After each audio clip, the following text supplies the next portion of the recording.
চলুন আগে বেশি কথা না বলে ভিডিওটি দেখে আসি, তারপর বাকি কথা হবে ইনশাআল্লাহ।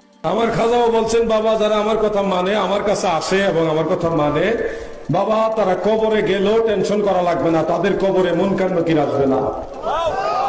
হুজুর আল্লাহ বলতেন, প্রবীণ জাকেরদের জবানে শুনেছি।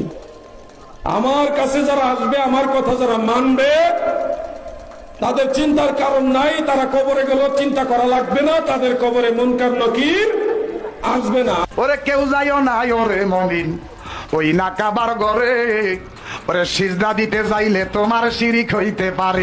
জয় গুরু, জয় গুরু।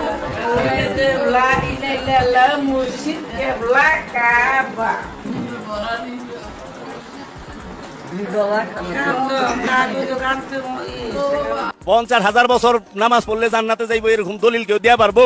বাবা শাহালি যদি আমাকে জাহান নামে নেয়, আমরা জাহান নামেই যাবো। আপনারা আল্লাহর গোলামি করে জান্নাতে যান, আমরা যাবো না, আমরা শাহালির লগে থাকবো। আল্লাহ নামের বান্দা হইয়া আমার এই দুনিয়ায় বাইসা থাকার কোনো আশা নাই, পরে বাঁচার বাইসা থাকার আশা নাই।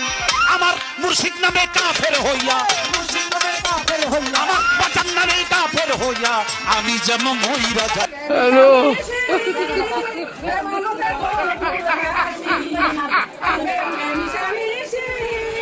ওরা কেন?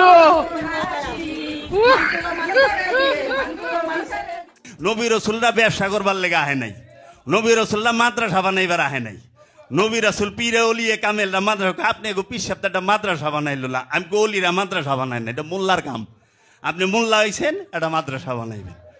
হ্যাঁ, মুরগি দিয়ে ডিম দিব। প্রতিটা ওলিয়ে কামেল, প্রতিটা উঁচু স্তরের ওলিয়ে কামেলই হচ্ছেন এক একজন রসুল। প্রিয় দর্শক, আর কিছু না বলে আপনাদেরকে বলবো যে এই ভিডিওটি দেখার পরে, শোনার পরে আপনাদের কেমন লাগলো আর এদের বিষয়ে কি করা উচিত, এই বিষয়গুলো অবশ্যই কমেন্ট বক্সে জানিয়ে দিবেন। আর আপনি যদি আমাদের এই চ্যানেলে নতুন দর্শক হয়ে থাকেন, চ্যানেলটি সাবস্ক্রাইব করে পাশে থাকা বেল বাটনটি বাজিয়ে দিবেন। এই আশা ব্যক্ত করে আজকের মতো ভিডিও এখানে শেষ করছি। আসসালামু আলাইকুম ওয়া রাহমাতুল্লাহি ওয়া বারাকাতুহু।